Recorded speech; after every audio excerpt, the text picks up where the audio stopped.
This happened a few years ago, when 4 of us decided to take a long road trip. No real destination, no strict plan, just driving across states, stopping wherever we felt like it, sleeping wherever we ended up. The kind of trip where the point isn't where you're going, it's just getting away from everything for a while. We'd been on the road most of that day, passing nothing but farmland and long empty stretches of highway, when the car started acting up. At first, it was just the temperature needle creeping higher than it should. Then a warning light came on. Then the engine started to sound wrong. We pulled over before it forced us to. There was nothing around.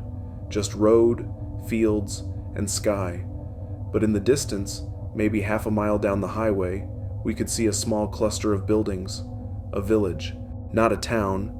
Not even a proper stop. Just a handful of houses, a couple of shops, and a road cutting straight through the middle. We let the engine cool and decided to walk down and see if anyone could help. As soon as we got closer, it was obvious we didn't belong there. People stopped what they were doing to look at us. Not hostile, not friendly either, just watching. Kids stood near doorways. A few older men leaned against fences. Conversations went quiet as we passed. I remember thinking it felt like we'd walked into the middle of something. While 2 of my friends went to ask around about a mechanic, I stayed back with the car, looking around. That's when I noticed the first hand. A man was standing a few yards away, talking to someone near a house. His hands were folded in front of him. The tip of his index finger was missing, about an inch down. I stared for a second longer than I meant to, then looked away, embarrassed at myself. Farming accident, I thought. Machinery. Animals. Any number of normal reasons. I didn't even mention it. A few minutes later, an older man approached us. He asked where we were from. When we said the city, he smiled like that explained everything. He told us we could wait at his home while we figured out the car. His house was close, just across the road. We followed him. The yard was small, fenced in, with dry grass and a few dying plants. In the center of it was a large clay pot, half buried in the ground. Something had been planted in it at one point, but whatever it was looked long dead. He brought us water. When he handed me the glass, I saw his hand clearly.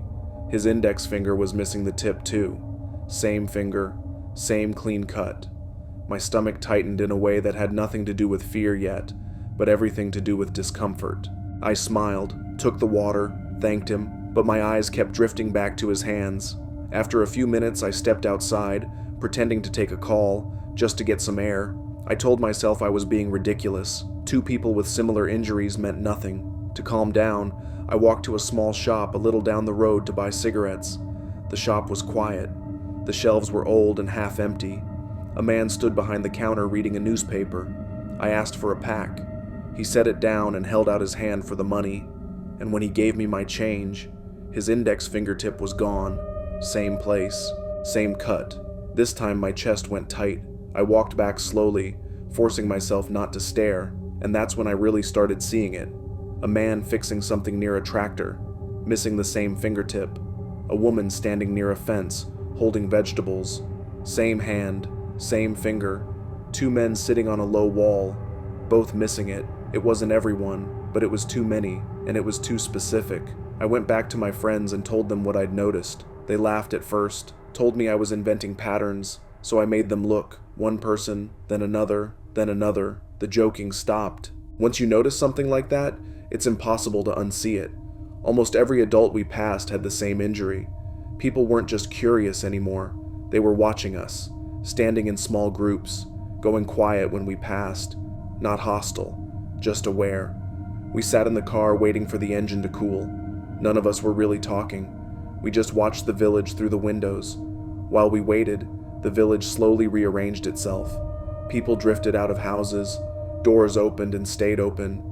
Figures appeared near fences, at the edges of yards, at the ends of driveways. No one came closer, but no one left either. From the driver's seat, I could see their hands when they folded their arms or let them hang at their sides. It was like my eyes were being pulled to them. Same finger, same cut.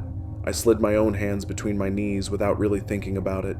The houses all looked similar, small, weathered, and almost every one of them had something in the yard. A pot, almost always placed near the center. We decided that the second the car could start, We were leaving. No more asking questions. No more waiting around. The car finally turned over, and we left. None of us waved. None of us looked back. We didn't stop again until we hit the highway. The fields disappeared. The power lines thickened. Cars started passing. Only then did one of my friends finally speak. Why were they all missing the same finger? No one answered. After a while, someone else said quietly, "And why did every house have one of those pots?" I thought about the one I'd seen up close, the dark soil, the way nothing grew there, the way it looked sealed. We never found out what they were for. We never found out where those fingertips went. And honestly, I don't think any of us really wants to.